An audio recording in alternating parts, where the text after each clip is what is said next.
오늘 우리에게 주시는 하나님 말씀 마태복음 4장 1절부터 11절까지의 말씀입니다.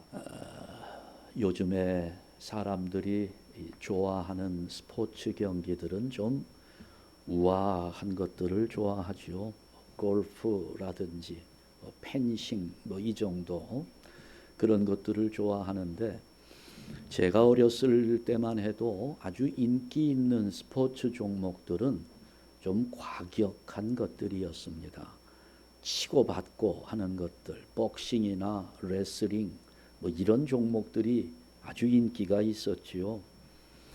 특히 이 복싱 경기, 세계 타이틀 매치가 이루어지는 날이 되면 그 동네에 TV 있는 집에 다 모여가지고 그거 복싱 경기 보느라고, 지금도 기억이 나요. 제가 아마 고등학교 입학하고 나서였었던 것 같은데, 그때 그 홍수환 선수가 세계 타이틀 매치 카라스키아하고 경기했을 때 시작하자마자 2회전에 4번이나 다운을 당하면서 사람들이 그 다 모여가지고 한껏 기대를 가지고 구경하는데, 한 라운드에서 4번이나 다운이 되니까 전부 실망을 했죠.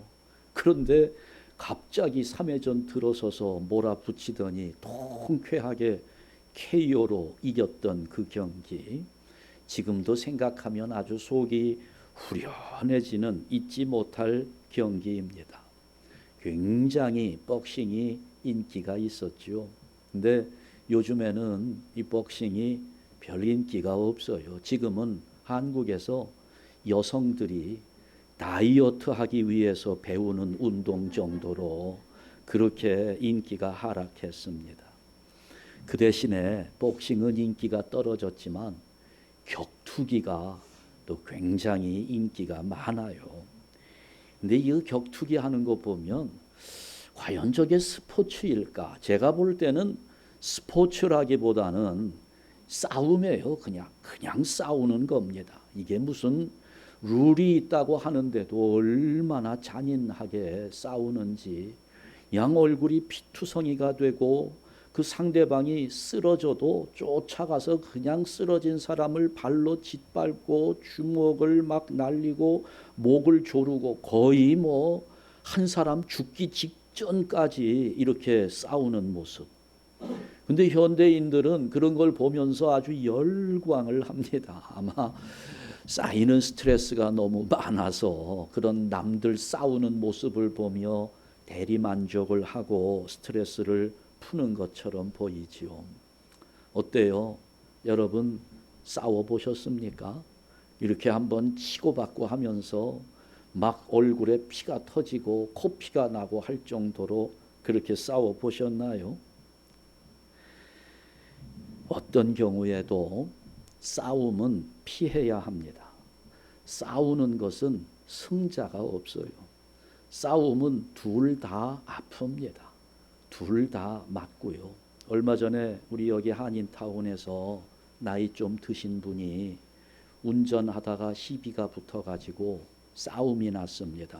얼마나 맞았는지 얼굴을 알아볼 수 없을 정도로 얼굴이 망가졌고 병원에 입원을 했어요. 제가 그분을 알거든요. 근데 그분이 태권도 구단입니다. 태권도 구단이니까 아마 싸움도 잘 하시는 분이었겠죠. 그분이 아마 지지만은 않았을 거예요. 그래도 명색이 태권도 구단인데, 그런데 태권도 구단도 싸움이 나면 다치기 마련입니다. 싸우지 말아야 돼요. 어떤 경우에도 싸우지 말아야 되는데, 그런데 우리가 반드시 싸워야 하는 경우가 있습니다. 그거는 사탄과의 영적 싸움입니다.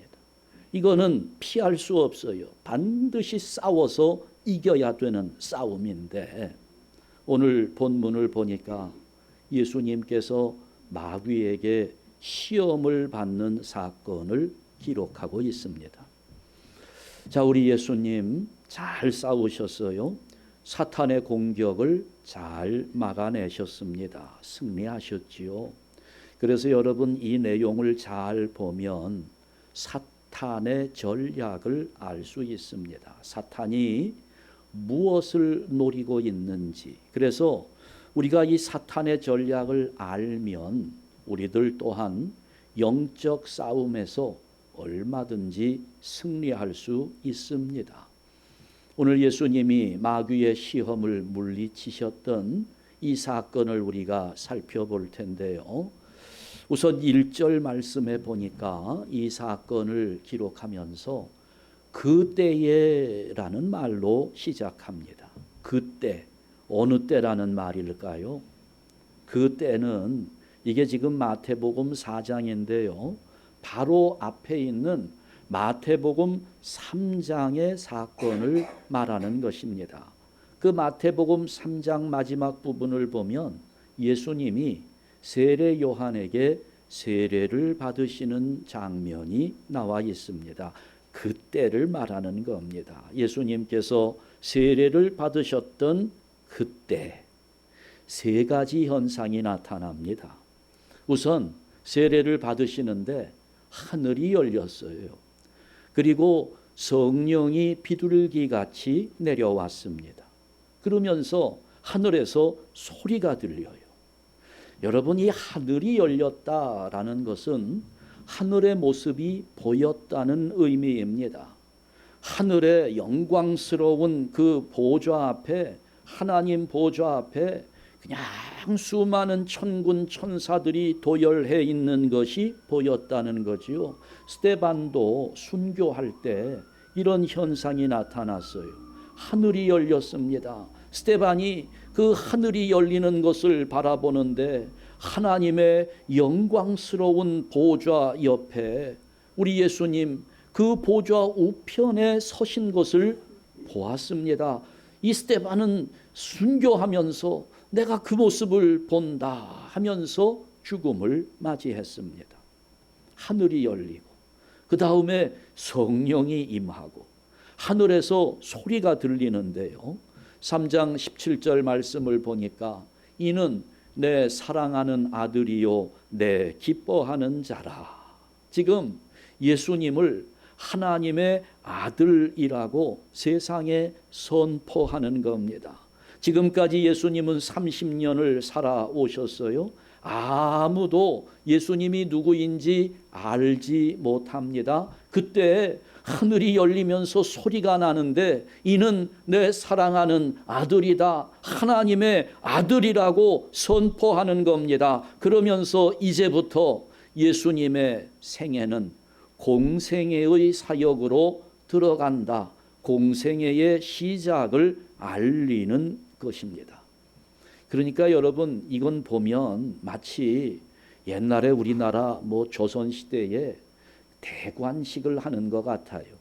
왕이 즉위할 때 많은 사람들이 모여가지고 예식을 치르면서 이제부터는 이 사람이 조선의 왕이다라고 선언하는 대관식. 그러니까 이거는 지금 하나님 나라의 대관식이 열리고 있는 겁니다. 이게 내 사랑하는 아들이고 인류의 메시아이고 너희들의 그리스도이고 이제 내 아들이 너희들의 구원을 위하여 사역을 시작한다. 공생애가 시작된다. 대관식의 선포가 이루어지고 있는 겁니다.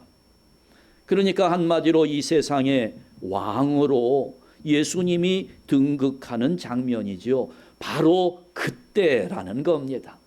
그렇게 세상에 예수님의 메시아 되심이 선포되고 공생애가 시작되는 바로 그때 예수님께서 성령에게 이끌림을 받는데 광야로 인도되었습니다. 그래 그 광야에서 예수님은 40일을 금식하게 되죠. 그리고 나서 이 마귀의 시험이 시작됩니다. 시험은 모두 세 가지였습니다. 3번 시험을 해요.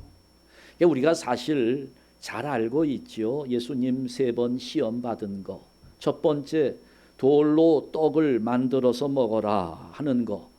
일반적으로 알려져 있기는 이것은 물질에 대한 시험이다, 이렇게 알려져 있습니다. 또 두 번째는 성전에서 뛰어내리라는 거죠. 그러니까 이것은 명예에 대한 시험이다. 또 자기에게 절을 하라는 거예요. 천하만국의 영광을 보여주면서 나에게 절하라. 이것은 권세에 대한, 권력에 대한 시험이라고 많은 사람들이 해석합니다. 저도 어려서부터 성경 공부를 하고 공과 공부를 하면서 그렇게 배워왔습니다. 맞지요? 그런 내용입니다. 우리가 세상을 살아가면서 물질이나 명예나 어떤 권력이나 이런 것에 너무 마음을 많이 빼앗길 것이 아니라 오직 하나님을 믿음으로 나아가는 것이 중요하다 하는 것으로 그렇게 배워왔어요. 맞는 내용입니다. 그런데 이걸 한번 다시 잘 보게 되면 뭔가 예수님이 대답하시는 내용 속에 그렇게 물질이나 명예나 권세에만 해당되는 것은 아니다라는 사실을 깨달을 수가 있습니다. 우선 한번 첫 번째 시험부터 보죠. 돌들로 떡덩이가 되게 하라. 이게 첫 번째 시험입니다. 이때 예수님이 뭐라고 대답을 합니까? 4절을 보니까 사람이 떡으로만 살 것이 아니요 하나님의 입으로부터 나오는 모든 말씀으로 살 것이라.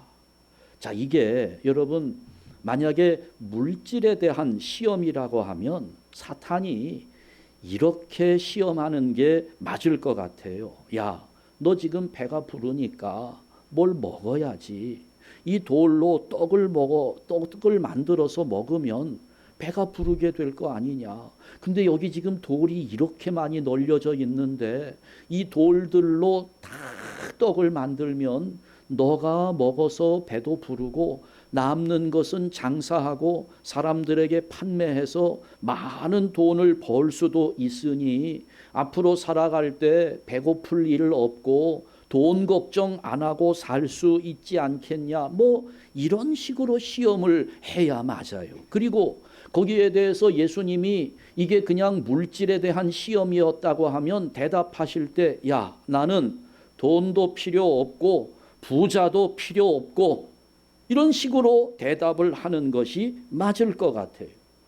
그런데 지금 예수님의 대답은 달랐습니다. 다른 대답을 하고 있어요. 여러분, 두 번째도 마찬가지입니다. 성전에서 뛰어내려라. 이게 명예에 대한 유혹이라고 하는데 한번 생각해 보죠. 성전에서 뛰어내리면 여러분 어떻게 될까요? 성전에서 뛰어내리려고 딱 폼 잡으면 벌써 요즘 같으면 가장 먼저 경찰차들이 이거 돌리면서 쫓아갑니다. 앵앵거리면서 쫓아가고요. 신문 기자들이 쫓아옵니다. 그러잖아요. 다리 위에서 뛰어내리겠다고 자살 소동을 벌이면 얼마나 시끄러워집니까? 당장에 뉴스에 나오고 뭐 이러면서 난리 법석을 피지요. 그런데 뛰어내렸는데 성전 꼭대기에서 딱 뛰어내렸는데 하나도 다치지 않고 그냥 쫙 우아하게 내려와서 멀쩡하게 있다면 그냥 그야말로 예수님은 거기에서 일약 스타가 되는 거 아니겠습니까? 사람들이 달려와서 아니 어떻게 이런 일을 할 수 있습니까? 뭐 한국에도 요즘 자기가 뭐 대통령 후보로 나왔던 분이 무슨 축지법을 쓴다 뭐 하고 무슨 뭐 자기가 이거 뭐예요? 공중 부양도 한다 뭐 이제 이러면서 이야기하는데 아니 그 높은 데서 뛰어내려 가지고 몸 하나 다치지 않고 사뿐하게 내려앉으면 사람들이 얼마나 놀라겠어요. 와서 어디에서 그런 무공을 익혔느냐 물어보기도 하고 뭐 이렇게 될 거 아니겠습니까? 그러니까 예수님께서 이 유혹이 만약에 명예에 대한 어떤 세상의 인기에 대한 그런 유혹이었다고 하면 예수님 대답하실 때, 야, 나는 그런 인기도 필요 없고 그런 명예도 나에게는 필요 없다. 이렇게 대답을 하셔야 되는데 그런 대답이 아니었다는 거지요. 주 너의 하나님을 시험하지 말라. 이렇게 대답을 하셨어요. 아무런 세 번째 시험도 마찬가지입니다. 나에게 절하면 천하 만국의 영광을 다 너에게 주겠다. 이게 권력에 대한 유혹이다. 권세에 대한 유혹이라고 합니다. 그러면 이렇게 예수님 대답하시는 것을 볼 때 이게 좀 차이가 있어요. 주 너의 하나님께 경배하고 다만 그를 섬기라. 권세와는 별로 상관이 없어 보이는 그런 대답을 하고 있습니다. 예수님이 3번 대답을 하셨는데요. 예수님이 대답하신 이 3번의 대답 속에 사탄의 의도가 담겨 있습니다. 무엇인지를 알 수 있는 거예요. 우리가 사기꾼에게 당하는 경우가 참 많아요. 여러분, 사기꾼한테 사기 당하지 마세요. 얼마나 속상합니까? 요즘에 교회 안 나오시는 분들 가운데 많은 숫자가 교회 갔다가 사기 당해가지고 그래서 교회를 안 간다는 거예요. 참 그런 분들 안타까워요. 우리 교회 오면 되는데, 우리 교회 오면 사기 안 당하는데. 사기꾼에게 안 속으려면 그 사기꾼의 방법, 사기꾼의 의도, 이런 것들을 우리가 알아야 됩니다. 우리가 사탄의 시험에 빠지지 않으려면 사탄의 의도, 사탄의 수법을 알아야 화를 면할 수 있는 겁니다. 지금까지는 우리가 이 마귀의 3가지 시험이 물질에 대한 것이다, 명예에 대한 것이다, 권력에 대한 것이다, 이렇게 알고 있었지만 오늘 한번 다시 우리가 생각해 보십시다. 이 사탄, 마귀가 정말 의도하고 있는 것은 과연 어떤 것인지. 자, 첫 번째 시험부터 보지요. 돌을 떡덩이가 되게 하라 그랬는데요. 이 첫 번째 시험은 하나님과 예수님 사이를 불순종으로 이간시키고자 하는 것입니다. 자, 3절 말씀을 한번 다시 보시게 되면 이 돌들로 떡덩이가 되게 하라 이렇게 말하거든요. 이 돌들로 떡덩이가 되게 하라. 그런데 이것보다 더 중요한 것이 바로 앞에 있는 구절입니다. 내가 만일 하나님의 아들이거든, 네가 하나님의 아들이라면 이렇게 한번 해보라는 거죠. 여러분, 우리가 좀 전에 말씀드렸죠. 마태복음 3장에서 예수님 세례받고 올라오실 때 하늘이 열리고 성령이 비둘기같이 임하면서 하늘에서 소리가 나는데 무슨 소리가 났다고요? 이는 내 사랑하는 아들이요. 하나님의 아들이라는 선포가 있었습니다. 그러니까 네가 만일 하나님의 아들이거든 하고 사탄이 지금 그 선포를 부정하고 싶은 겁니다. 네가 정말 하나님의 아들이라고? 너 그럼 이렇게 한번 해보라는 거지요. 진짜냐? 진짜 네가 하나님의 아들이냐? 여러분, 이렇게 사탄이 이 어떤 사실을 왜곡하고자 하는, 사실을 뒤집으려고 하는 그 의도를 알아채야 합니다. 우리 예수님은 이미 이 사탄의 의도를 네가 만일 하고 말을 시작할 때 그때부터 벌써 예수님은 알아채리셨습니다. 자, 그래서 예수님 말씀하시는 대답이 그거예요. 사람이 떡으로만 살 것이 아니요 하나님의 입으로부터 나오는 모든 말씀으로 살 것이라. 여러분, 이 말씀은 신명기 8장 3절 말씀을 인용하고 있는 겁니다. 자, 신명기, 이스라엘 백성들이 광야 생활을 할 때예요. 그들이 뭘 먹고 살았습니까? 광야에서 40년 동안 하나님이 내려주시는 만나를 먹고 살았습니다. 그 만나가 생명의 양식이 된 것이지요. 그러니까 여러분, 이 말씀을 우리가 읽을 때 떡은 필요 없어, 하나님의 말씀만 중요한 거야, 이렇게 이해하시면 오해를 하는 겁니다. 떡은 필요 없고 말씀만 중요하다, 이런 말이 아닙니다. 여기 지금 이 말씀은 뭐냐? 우리가 떡을 먹으면서 산다, 우리 조상들도 40년 동안 하나님이 내려주시는 만나를 먹고 살았다. 이 돌로 배가 고프니까 떡을 만들어서 먹는 것도 중요한 일일 수 있고 생명을 유지하는 하나의 방법이 될 수는 있다. 그러나 떡은 하나님이 주시는 것이다. 여러분 잘 보셔야 돼요. 이스라엘이 40년 동안 만나를 먹고 살았으니까 만나가 나에게 생명의 양식이 되었다라고 생각하면 반도 이해를 하지 못하는 거예요. 이 만나를 주시는 분이 하나님이시니까 하나님이 내 생명의 주관자가 되신다는 것까지 생각할 수 있어야 되는 겁니다. 지금 예수님은 그걸 언급하고 계시는 거예요. 돌덩이를 떡을 만들어서 먹으라고? 양식은, 생명은 하나님이 주시는 것이다. 떡이 중요하다고 여겨지지만 그러나 그 떡을 주시는, 떡으로 먹이시는 하나님 앞에 순종하는 것이 중요하다 하는 말씀을 하시는 것입니다. 그러니까 지금 예수님은 그거예요. 돌을 떡으로 만들어서 먹어라.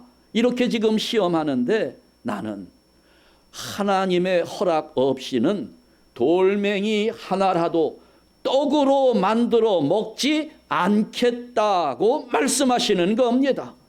돌로 떡을 만들면 하나님의 아들이라는 것을 증명할 수 있지요. 그렇지요. 아니 돌을 어떻게 떡을 만들어서 먹나? 많은 사람들이 보면서 놀랄 겁니다. 정말 하나님의 아들이 맞기는 맞나보다 생각할 수 있어요. 그리고 실제로 예수님에게는 그런 능력이 있습니다. 얼마든지 하실 수 있어요.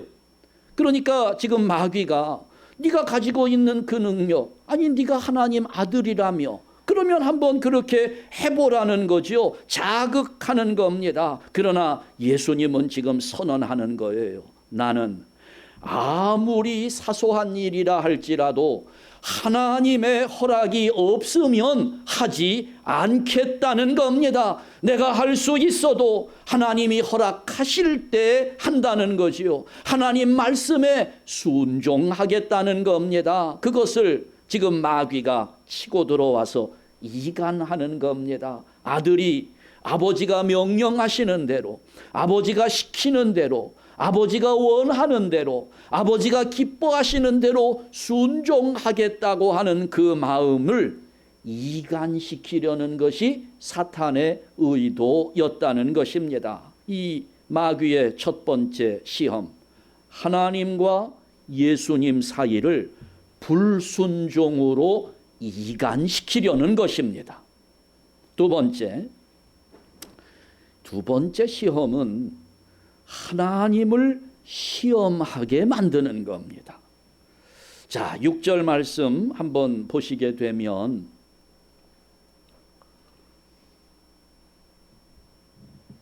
이에 마귀가 예수를 거룩한 성으로 데려다가 성전 꼭대기에 세우고 이르되 내가 만일 하나님의 아들이거든 뛰어내리라 기록되었으되 그가 너를 위하여, 이렇게 됩니다. 자, 이것도 보면 어때요? 뛰어내리라고 할 때 네가 만일 하나님의 아들이거든. 자, 1차 시험에서 하나님의 아들됨을 부정하려고 했던 이 시험은 실패했지요. 그래도 사탄은 포기하지 않습니다. 이번에 두 번째는요, 하나님의 말씀, 성경 말씀까지 사용합니다. 기록되었으되 성경 말씀을 인용하는 거예요. 그가 너를 위하여 그의 사자들을 명하시리니 그들이 손으로 너를 받들어 발이 돌에 부딪히지 않게 하리로다. 이게 시편 91편 11절 12절 말씀을 인용하고 있는 겁니다.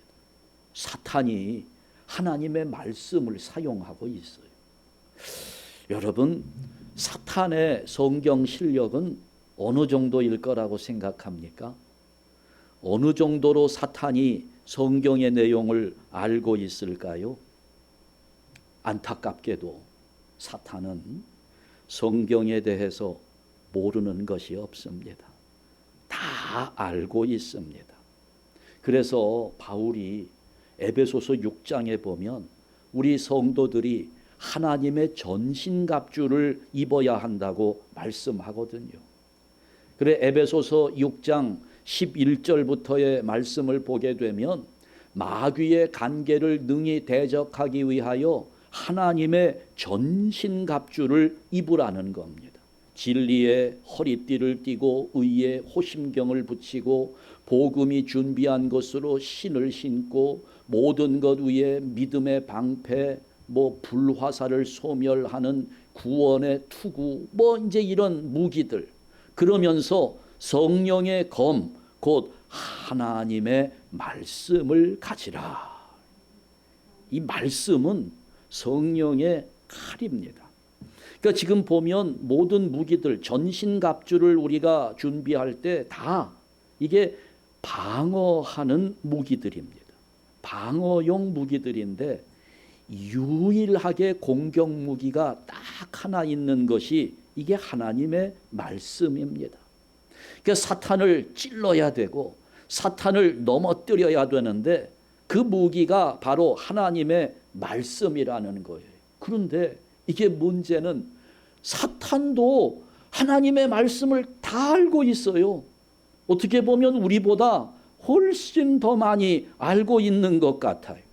성경에 능통하기 때문에 우리가 이게 웬만한 공격 가지고 쓰러뜨리기가 쉽지 않아요. 그러니 여러분, 우리가 이 말씀을 제대로 알지 못하면 사탄은 우리의 어설픈 공격에 절대로 당하지 않습니다. 이기려면 어떻게 해야 돼요? 성경에 대해서 사탄보다 우리가 더 능통해야 되는 거예요. 제대로 갖추어진 말씀의 실력이 아니면 이게 사탄과 싸워서 이길 수가 없다는 거죠. 지금 보세요. 사탄은 예수님에게 너 한번 성경 말씀대로 해보라는 거예요. 성경 말씀대로 해봐라. 그런데 보니까 성경 말씀에 정말 뛰어내리면 어떻게 된다고 그랬어요? 발이 돌에 부딪히지 않게 하신다고 되어 있거든요. 한번 해보라는 거예요. 성경 말씀대로 되는지 안 되는지 한번 증명해 보라는 겁니다. 그때 우리 예수님께서 뭐라고 대답합니까? 주 너의 하나님을 시험하지 말라. 신명기 6장 16절 말씀의 인용입니다. 그러니까 예수님의 대답을 보면 지금 사탄의 의도가 뭔지를 알 수 있어요. 사탄은 뭘 하려는 거예요?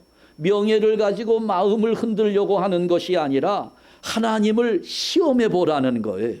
하나님을 시험해 보도록 유도하는 것입니다. 여러분, 하나님을 시험하는 것, 이것은 믿음 없는 자의 대표적인 행동입니다.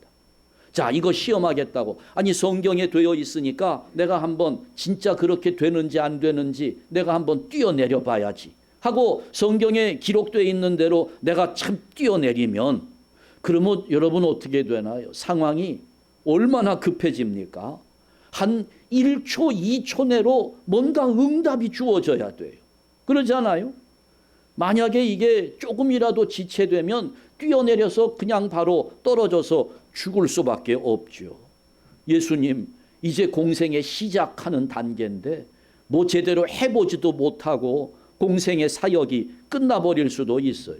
그런데 뛰어내렸는데 성경대로 하나님께서 그걸 탁 받아주셔가지고 사뿐히 내려앉았어요.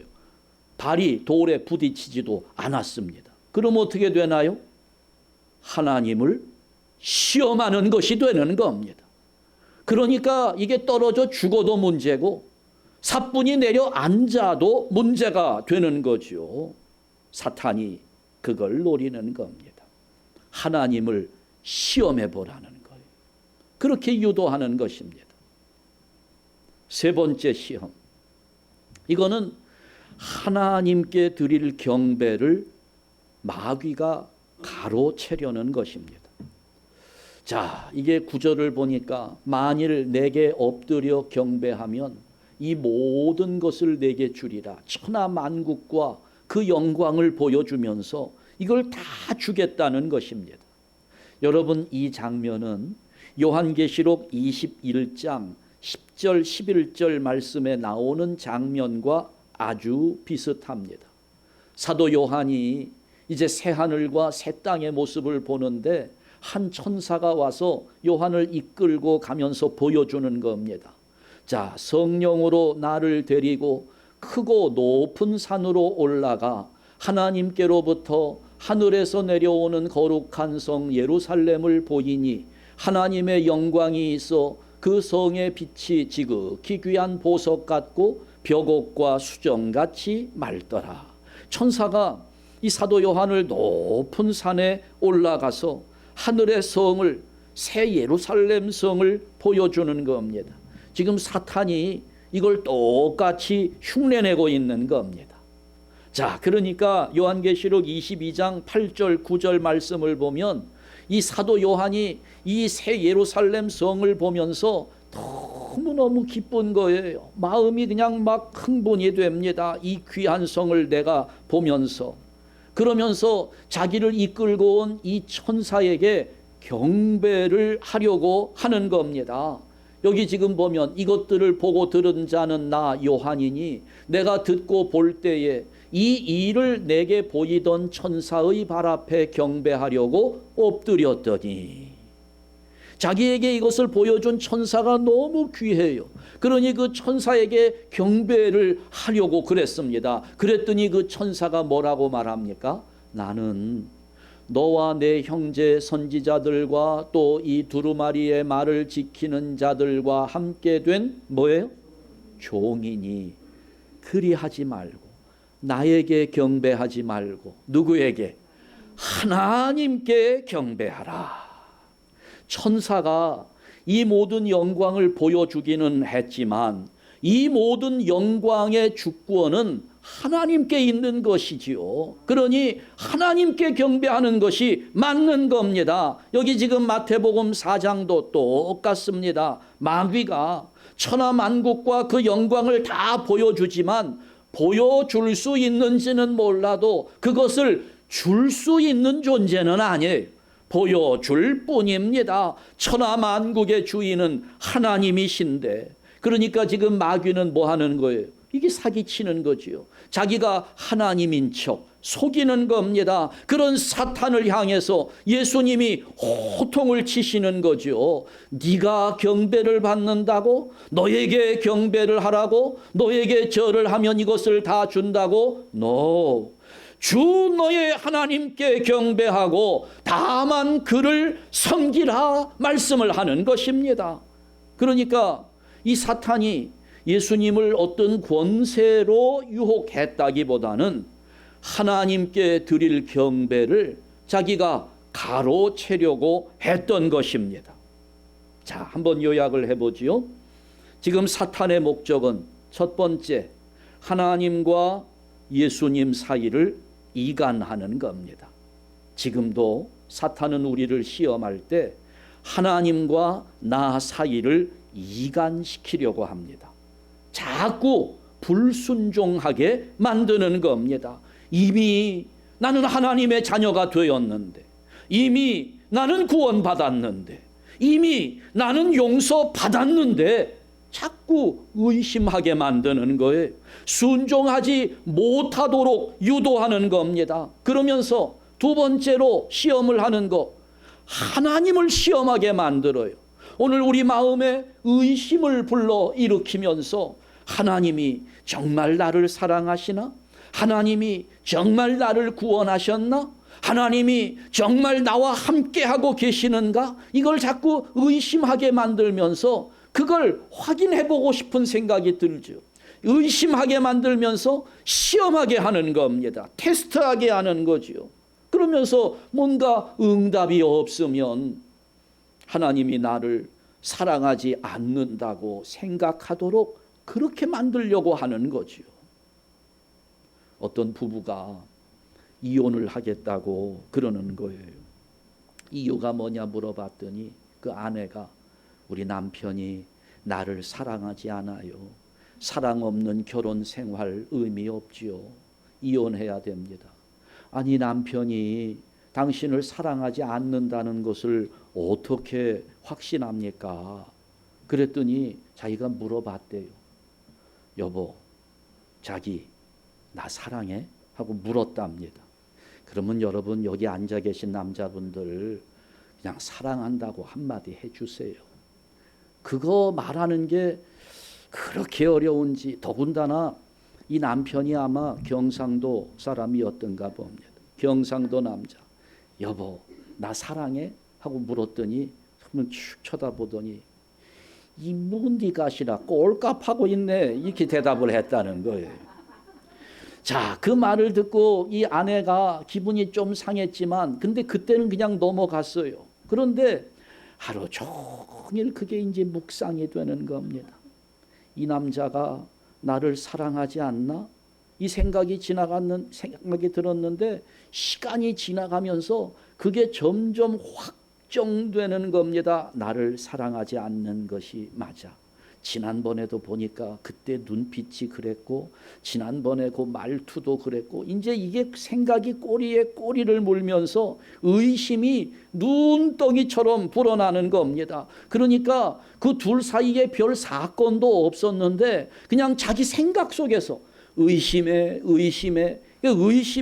항상 그렇거든요. 의심은 또 다른 의심을 낳게 되어 있습니다. 그러니 나중에는 자기 혼자 생각으로 우리 사이에는 사랑이 없어. 저 남자는 나를 사랑하지 않아. 이게 단정을 지은 거지요. 이게 이혼 사유였습니다. 여러분 우리가 하나님을 의심하기 시작하면 또 다른 의심이 우리의 믿음을 흔들어 버리는 겁니다. 의심하지 마세요. 응답이 없다고 하나님의 사랑 하나님의 존재를 의심하다가 보면 오늘 우리는 믿음의 자리에서 떨어져 나가게 되는 겁니다. 사탄이 그걸 노리는 겁니다. 의심하게 하고 하나님을 시험하게 하고 그러면서 결국 하나님께 드려야 할 경배를 가로채는 겁니다. 자기가 하나님을 흉내내는 거예요. 마귀가 하나님인 척합니다. 그런데 보면 그럴듯해요. 그럴듯한 가짜입니다. 하나님 앞에 가장 큰 죄가 우상 숭배입니다. 그래서 사탄은 어떻게 해서든지 하나님께 드려야 할 경배를 자기가 가로채려고 하는 것입니다. 우리 예수님 이 세 가지의 시험을 이기시고 11절 말씀에 보니까 이에 마귀는 예수를 떠나고 천사들이 나와서 수종드니라. 여기 수종든다는 말은 밥상을 차려 주었다는 거예요. 식당에 가면 웨이터나 웨이트리스들이 이렇게 수종을 들잖아요. 밥상을 차리고 식사를 할 수 있도록 그렇게 해 주었다는 이야기입니다. 우리가 사탄의 시험을 물리치면 하나님의 풍성한 은혜가 우리를 기다리고 있어요. 그러면 내가 돌로 떡을 만들지 않아도 하나님이 주시는 것을 먹게 되는 것입니다. 내가 높은 곳에서 뛰어내리면서 하나님을 시험하지 않아도 돼요. 왜? 하나님은 언제든지 나를 눈동자같이 지켜주시고 보호해 주시는 분이기 때문에 그렇습니다. 사탄에게 경배하지 않아도 하나님은 우리를 하나님 자녀 삼으시면서 언제든지 생명 안에서 왕 노릇하게 하시는 분이심을 믿으시기 바랍니다. 사탄이 그걸 흔드는 거예요. 그걸 시험하는 겁니다. 말씀을 정리합니다. 오늘 설교 제목이에요. 설교 제목이 좀 복잡해요. 순종과 확신 그리고 경배. 사탄이 우리를 건드리는 것이 이 부분이거든요. 우리의 순종하는 마음을 건드려서 순종하지 못하게 합니다. 하나님과의 사이를 이간하는 겁니다. 여러분, 순종하는 거. 그 다음에 우리를 자꾸 의심하게 만들어요. 이 사탄의 시험입니다. 확신을 가져야 합니다. 그리고 나서 하나님께 경배하는 것입니다. 예배의 능력이 여기에서부터 나오는 것이에요. 여러분은 어떻게 생각하세요? 믿음이 먼저일까요? 순종이 먼저일까요? 믿어야 순종을 하지. 그러지 않겠어요? 일반적인 논리는 그렇습니다. 그런데 맞는 논리이지만 문제가 있어요. 믿으면 순종을 하게 되는데 그 믿음이 나의 인생 속에 쌓여진 신념에 근거한 잘못된 믿음이었을 때 그 믿음이 온전한 믿음이 아닐 텐데 그 믿음은 하나님 앞에 순종하게 하지 못합니다. 그러나 순종하면 믿음이 든든해집니다. 온전해지는 거예요. 아브라함 보세요. 그냥 쫓아가잖아요. 가라니까 그냥 갑니다. 순종을 먼저 하니까 아브라함이 어떻게 돼요? 믿음의 조상이 되는 겁니다.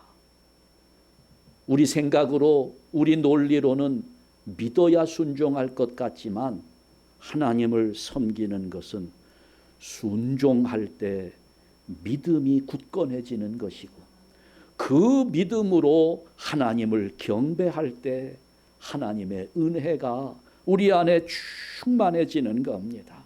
사탄이 이걸 무너뜨리려고 하는 거예요. 이걸 넘어뜨리려고 호시탐탐 우리의 약점을 파고들면서 우리의 믿음을 시험하는 겁니다. 그 목적은 하나님과 나 사이를 이간하면서 하나님을 의심하게 하는 겁니다. 여러분, 그러니까 우리가 빵보다 빵을 주시는 하나님을 사모하면서 어떤 일이라 할지라도 하나님 앞에 허락받고 하나님 하라 하시는 것을 하고 하나님 가라 하실 때는 가고 하나님이 멈추라 하실 때는 멈출 수 있는 순종의 성도들 되시기를 축원합니다. 순종하는 거예요. 사탄이 거기에 자꾸 발을 거는 겁니다. 순종해야 됩니다. 그러면서 사탄은 아주 하나님의 말씀까지 동원해서 우리가 하나님을 시험하도록 유혹합니다. 그러니 우리가 그 시험을 이겨내려면 말씀에 대한 확신을 가져야 되는 것입니다. 그러면 우리가 이 사탄을 이기려면 사탄보다 말씀에 더 능통해야 될 텐데 부지런히 성경을 읽어야 되고 그 말씀 암송해야 되고 내 마음에 새겨놓고 날마다 그 말씀을 묵상하면서 읊조리면서 여러분 어디 성경 공부 프로그램에 가서 성경 공부 1년 한 것보다 성경의 본문 내용을 내 마음속에 한 구절 새겨놓는 것이 훨씬 더 강력한 능력이 나타나게 되어 있습니다. 어디 가서 뭐 성경 해석된 것 배우려고 하시지 말고 하나님 말씀 성경 본문 자체 속에서 하나님의 능력을 얻는 것이 대단히 중요한 일입니다. 그리고 어떤 세상의 이익이나 세상의 영광을 얻기 위해서 자기 욕심 앞에 자기의 영혼을 파는 일이 없어야 합니다. 순종하면서 확신을 가지고 오직 하나님께만 경배하는 성도들 되시기를 주님의 이름으로 축원합니다. 이것저것 따지지 말고 그냥 순종하세요. 탄탄한 믿음이 우리에게 생깁니다.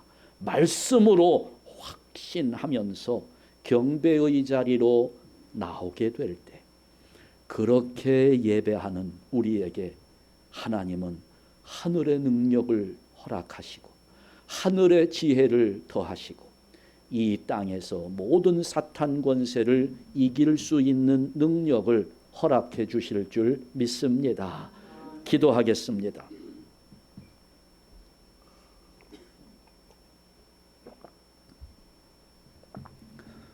하나님 아버지 감사합니다. 우리 한샘 교회에 은혜가 넘치게 하옵시고 그 넘치는 은혜 속에 오늘 우리 모든 성도들 악한 사탄 마귀의 시험 앞에서 우리가 능히 물리치며 언제든지 하나님의 말씀대로 순종하면서 우리의 믿음을 굳건하게 세워 나아가며 하나님의 말씀에 근거한 확신을 가지고 경배의 자리로 나와 하나님께 엎드리는 성도들 되게 하여 주시옵소서. 아버지 하나님, 오늘 이 시대에 예배의 제단이 허물어지고 있습니다. 우리 한샘 교회 예배의 제단을 다시 수축하며 예배를 회복하면서 오늘 우리 심령이 부흥하는 역사를 이루게 하여 주시옵소서. 이런 거 저런 거 따지면서 인본주의의 생각에 나의 경험을 앞세우면서 우리의 이성을 내세울 것이 아니라 하나님의 말씀이 여기 있으니 하나님이 이것을 기뻐하시니 그 하나님 앞에 순종하게 하여 주옵시고 확신을 가지고 경배의 자리에서 하나님 앞에 엎드리는 복된 성도들, 그래서 오늘 우리 실제 삶에 예배의 능력이 살아나는 아름다운 역사가 우리에게 있게 하여 주시옵소서. 예수 그리스도의 이름으로 기도하옵나이다. 아멘.